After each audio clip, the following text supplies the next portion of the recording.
Kevin is joining us from InnovationLab, and he'll be telling us about sustainable flexPCB production. Correct. Reflow-solderable printing electronics. Excellent. So whenever you're ready, can you share your slides? Perfect. Then don't lose time. So me, it's Kevin Schmid, and company's InnovationLab GmbH. So today's talk is about sustainable flex PCB production. First of all, a little bit of an overview about our company. So what we provide is a development service, also pilot production, and bring this to mass production. So we have strong partners. It's BASF, Heidelberg Printing, and SAP. Also, we have a big scientific background with KIT and University of Heidelberg. So you can see the full range from research to industry.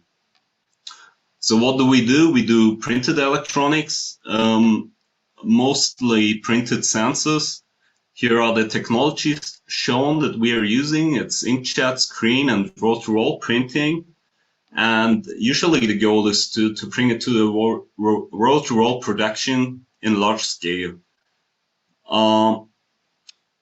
You all know, I think most of you know the printing technologies, but for people who don't know, it's more or less like the printing technologies you know, with modified machines to use functional inks. Today's talk is about PCBs. So we all know the conventional PCBs on the left side.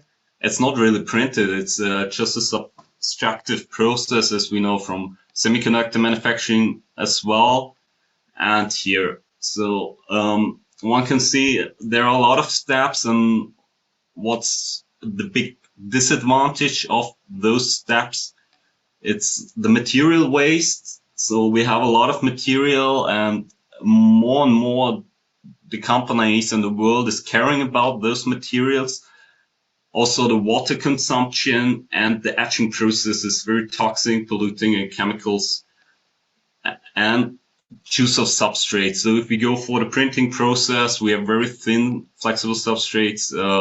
We can also use PET, which is a better choice than the usual FR4 that people know. For us, as I said, so the goal is to go to the roll-to-roll production, and this is the machine which we have in the lab.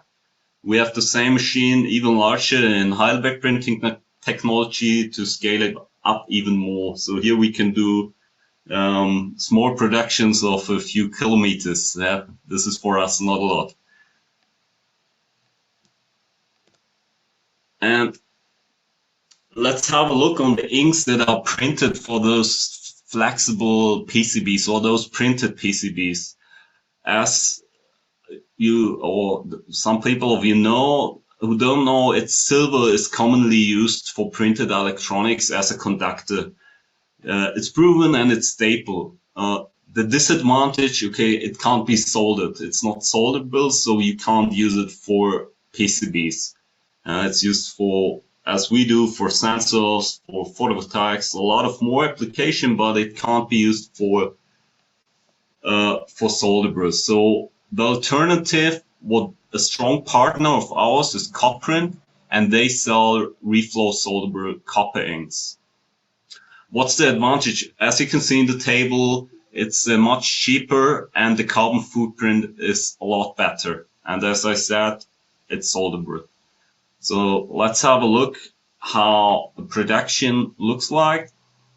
Just start the video so you can see it's super fast, and we only print where we need it. Most of the substrate is just empty, and that's how it should be. So let's have a closer look on what we achieved so far and how the way will go in future. On the left side, you see the conventional process, the subtractive PCB, as we name it. And on the right side, there's a PCB that we achieved together with our partners, Copprint and ISRA. And this is a temperature tracker. So you have an RFID antenna. You can just read out the the IC on the board to get the information. You can use it for flashing, or you can get the temperature